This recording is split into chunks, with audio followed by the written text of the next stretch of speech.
जय हिंद दोस्तों, मैं रंजीत कुमार आप सभी को स्वागत करता हूं आज के इस नए वीडियो में। तो फ्रेंड्स, आज के इस वीडियो में हम विलोपन विधि से रैखिक समीकरण युग्मों का हल ज्ञात करना सीखेंगे। तो आइए हम स्टार्ट करते हैं वीडियो को। तो फ्रेंड्स, यहाँ पे दो समीकरण दिया हुआ है, 3x+4y बराबर 10, 2x-2y बराबर 2। अब चूंकि ये दोनों समीकरण एक साथ है, इसलिए इसे कहा जाएगा दो चर वाले रैखिक समीकरण युग्म। ठीक है फ्रेंड्स, तो देखिए हमें इसे हल करना है विलोपन विधि से। तो आप समझिए ये इस विधि को विलोपन विधि ही नाम क्यों दिया गया। तो फ्रेंड्स देखिए, इस विधि में किसी एक राशि को हमें गायब करना होता है। क्या करना होता है? किसी एक राशि को गायब करना होता है, और विलोपन का मतलब ही होता है गायब करना। तो इसलिए इस विधि का नाम दिया गया विलोपन विधि। ठीक है फ्रेंड्स, ठीक है, समझ गया।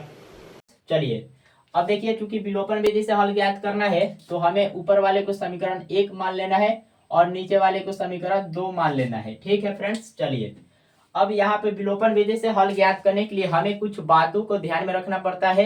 वो कौन सी बातें हैं, तो हमने इस बात को यहाँ पर लिख दिया है। चलिए देखिए, पहला बात है, दो चर राशि में से यदि एक का गुणांक बराबर है तो उसी राशि को गायब करें। दूसरा बात है, यदि बराबर नहीं है तो पहले किसी एक राशि के गुणांक बराबर करें और फिर उसे गायब करें। ठीक है। तीसरा है, जो राशि बराबर है उसके चीज समान रहने पर घटाए और अलग अलग रहने पर जोड़े। वाओ। तो फ्रेंड्स, पहले देखिए यहाँ पर तीन बातें हैं। तीनों में से यहाँ पर दो बातों को हम लोग फॉलो करते हुए चलेंगे शुरुआत में। ये जो तीसरा बात है इसको लास्ट में फॉलो किया जाएगा, क्योंकि इसका लास्ट में ही हमें जरूरत पड़ेगा। फिलहाल में अभी दो बातों को ध्यान में रखते हुए चलिए इसको हम लोग हल करते हैं। तो देखिए, पहला बात है, दो चर राशि में से यदि एक का गुणांक बराबर है तो उसी राशि को गायब करें। तो इसका मतलब क्या है, पहले हमें देखना है कि दोनों चर राशि के गुणांक बराबर है कि नहीं है। अगर बराबर है तो जो राशि बराबर है उसी को गायब करिए। ठीक, चलिए देखते हैं बराबर है कि नहीं है। तो यहाँ पर फ्रेंड्स देखिए, समीकरण 1 में x के गुणांक 3 है और समीकरण 2 में x के गुणांक 2 है। तो 3 और 2 बराबर नहीं है। अब आइए y का देखते हैं। तो समीकरण 1 में y का गुणांक है 4 और समीकरण 2 में y का गुणांक है 2। 4 और 2 बराबर नहीं है। ठीक, तो पहला बात लागू नहीं हो रहा है। दूसरा है, यदि बराबर नहीं है तो पहले किसी एक राशि के गुणांक बराबर करें और फिर उसे गायब करें। तो यहाँ पर तो बराबर है नहीं, तो हमें दोनों राशि में से किसी एक राशि के गुणांक हमें बराबर करना पड़ेगा। ठीक है, चलिए अब बताइए किसको गायब करें, बताइए किसको बराबर करें। तो फ्रेंड्स देखिए, ऐसा कुछ नियम नहीं होता है कि पहले आप x को ही गायब करिए या पहले आप y को ही गायब करिए। ये आप पर निर्भर करता है कि आप पहले किसको गायब करना चाहते हैं। ठीक है, किसे बराबर करना चाहते हैं, तो ये आप पर निर्भर करता है। तो चलिए फ्रेंड्स, हम x के गुणांक को बराबर करते हैं, क्योंकि फ्रेंड्स ये थोड़ा सा जटिल है। y के गुणांक को बराबर करना आसान है। देख लीजिए कैसे। y के गुणांक यहाँ पर 4 है और यहाँ पे 2 है। तो 4 के बराबर 2 को करना बहुत आसान है। इसमें 2 से गुना कर देंगे तो 4 के बराबर हो जाएगा। लेकिन हम आपको तरीका बताएंगे, ठीक, उस तरीके से आप कठिन वाले को भी बराबर कर लेंगे और आसान वाले को भी बराबर कर देंगे। ठीक है, तो चलिए तरीका जानते हैं। तो आइए हम x के गुणांक को बराबर करते हुए समझते हैं। अब देखिए, यहाँ पे इसका गुणांक है 3 और इसका गुणांक है 2। तो 3 और 2 को हम किसके बराबर करें। तो फ्रेंड्स देखिए, x के गुणांक का आपको एलसीएम लेना है। तो एलसीएम देखिए, x का गुणांक लेना है। तो x का गुणांक क्या है, 3 है और 2 है। तो 3 और 2 का आपको एलसीएम लेना है। 3 और 2 का आपको क्या करना है भैया, एलसीएम लेना है। तो 3 और 2 का एलसीएम लेना है। तो 3 और 2 का एलसीएम क्या होगा, 6 होगा। ठीक है फ्रेंड्स, तो हमें क्या करना होगा, हमें 6 के बराबर करना होगा। यहाँ पे 3x है तो 3 के जगह पर 6 करना होगा, और यहाँ पे 2 है तो 2 को भी 6 करना होगा। ठीक, तो कैसे होगा बताइए। तो समीकरण एक में अगर हम 2 से गुना करें तो देख लीजिए, 2 गुणे 3x 6x हो जाएगा, 6 के बराबर हो जाएगा। और समीकरण 2 में 3 से गुना कर दे तो 3 दूना 6, 6 के बराबर हो जाएगा। तो चलिए समीकरण 1 में हम 2 से गुना करते हैं। देखिए भैया, जो एलसीएम मिलेगा उसी के बराबर आपको करना है। ठीक है, चलिए तो यहाँ पर 6 के बराबर करना है, तो इसलिए समीकरण एक में हम 2 से गुना करेंगे। 2 से गुना करने पर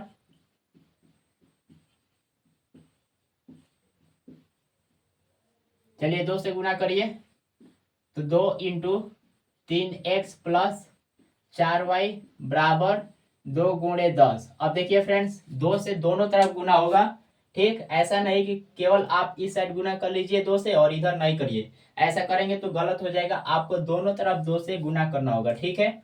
चलिए करिए, 2 में 3x से गुना करेंगे 6x हो जाएगा, 2 में 4y से गुना करेंगे 8y हो जाएगा, और 2 दहा के होता है 20।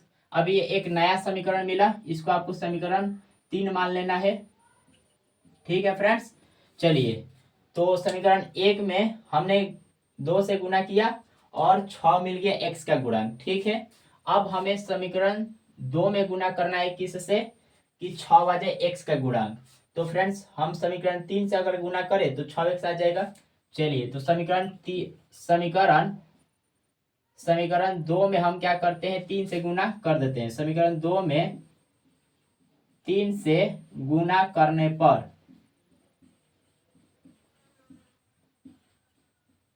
चलिए करते हैं, तो 3 से गुना करना है तो 3 इंटू 2x माइनस 2y बराबर 3 गुणे 2 हो जाएगा।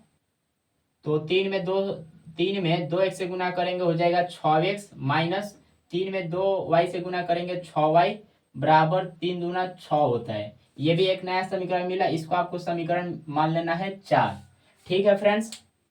अब यहाँ पर देख लीजिए, बराबर हो गया। देखिए यहाँ पे लिखा है यदि बराबर नहीं है तो पहले किसी एक राशि के गुणांक बराबर करें, तो हमने x के गुणांक को बराबर कर लिया। चलिए, फिर उसे गायब करें, तो जो बराबर हुआ है उसी को हमें गायब करना है, ठीक है।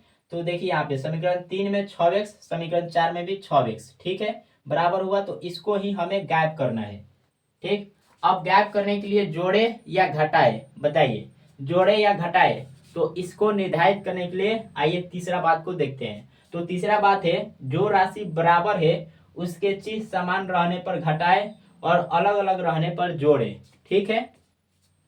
तो देखिए, समान रहने पर क्या करना है, घटाना है, और अलग अलग रहने पर जोड़ना है। तो यहाँ पर देखिए 6x ये दो राशि बराबर है, तो इसके चिन्ह को देखिए, इसके आगे है प्लस और इसके आगे भी है प्लस।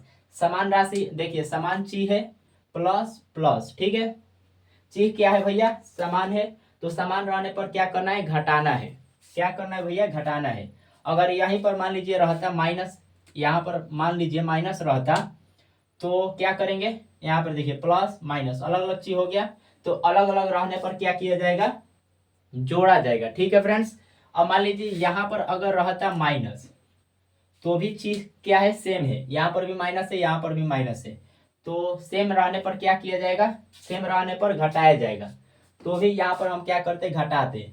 तो फिलहाल में प्लस है तो प्लस लेकर चलेंगे, तो प्लस प्लस मतलब चीज जो है समान है, तो इसलिए क्या करेंगे, घटाएंगे, ठीक है फ्रेंड्स। चलिए, तो अब बात आता है कि समीकरण 3 में से 4 को घटाया जाए कि 4 में से 3 को घटाया जाए। तो फ्रेंड्स देखिए, इस पर कोई पाबंदी नहीं है कि आप समीकरण 3 में से 4 को ही घटाइए या 4 में से ही 3 को घटाइए, ऐसा कोई नियम नहीं है। आपको मन है आप जिसमें से जिसको घटाना चाहे घटा सकते हैं, ठीक है। तो चलिए हम समीकरण 3 में से 4 को घटा लेते हैं।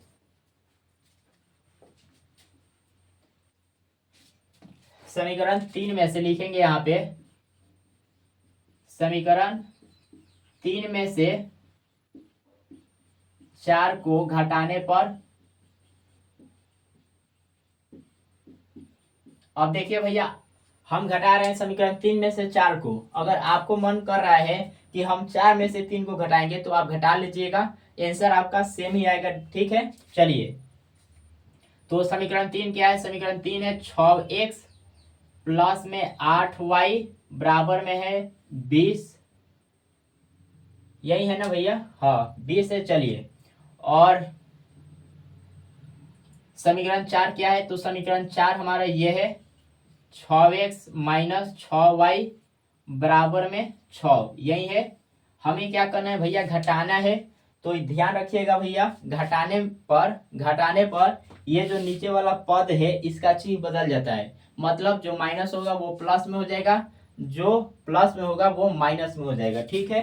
तो देखिए यहाँ पे प्लस में 6x है, तो ये माइनस में हो जाएगा घटाने पर, यहाँ पर माइनस में 6y है, तो ये प्लस में 6y हो जाएगा, और यहाँ पे प्लस में 6 है तो माइनस में 6 हो जाएगा। अब आपको मतलब रखना है यहाँ पर माइनस में 6x से, प्लस में 6y से, माइनस में 6 से। ठीक है, चलिए अब देखिए यहाँ से इसका कुछ भी नहीं है तो प्लस है, तो प्लस माइनस माइनस होता है घटेगा, तो 6x में से 6x घटाएंगे 0 हो जाएगा। ठीक है, तो 0 हो जाएगा तो आप केवल काट कर भी रहने देंगे, कोई दिक्कत नहीं है।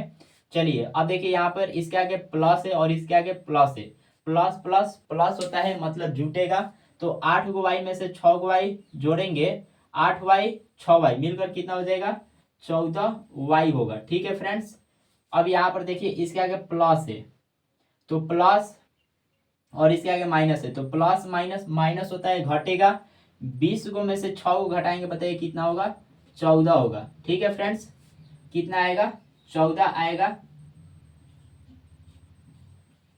अब दोनों संख्या में बड़ा कौन है, तो बड़ा है 20, तो इसलिए इसके आगे वाली चीज उतरेगा। देखिए फ्रेंड्स, दोनों संख्या में जो बड़ा होगा उसके आगे जो चीज होगा वही उतरता है। ठीक है, तो इन दोनों में से बड़ा है 20, इसके आगे प्लस है तो इसलिए यहाँ पर प्लस उतरेगा। अब प्लस लिखिए ना लिखिए कोई दिक्कत नहीं है, वहां पर प्लस से ही समझा जाता है।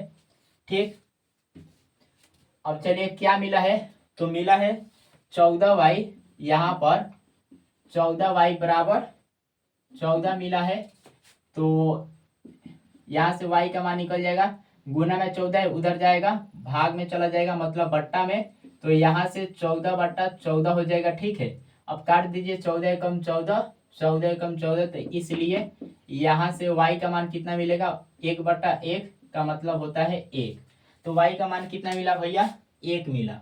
अब y के इस मान को आप इन चारों समीकरण में से किसी में आप रख दीजिए, x का मान निकल जाएगा। ठीक है, तो चलिए हम समीकरण 4 में y का मान रख देते हैं, तो आप लिखेंगे y का मान समीकरण 4 में रखने पर, समीकरण 4 में रखने पर,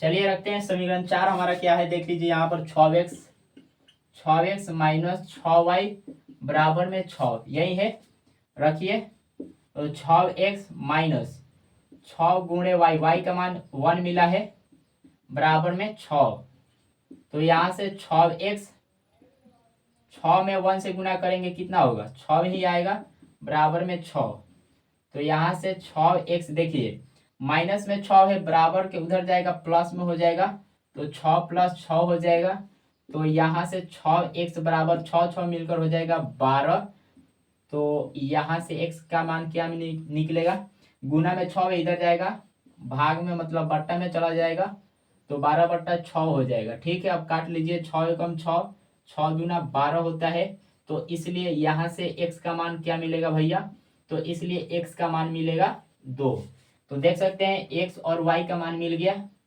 तो यही आपका आंसर हो जाएगा। तो यहाँ पर आपको लिख देना है अतः हल x बराबर 2 और y बराबर 1, यही आपका आंसर होगा फ्रेंड्स। तो इस प्रकार से दोस्तों विलोपन विधि से हल किया जाता है। आई होप कि आपको समझ में आ गया होगा, तो आप स्क्रीनशॉट ले लीजिए, खासकर दोस्तों आप इसको इन तीनों बात को ध्यान में रखेंगे। ठीक है, तो चलिए मिलते हैं अगले वीडियो में, तब तक के लिए जय हिंद।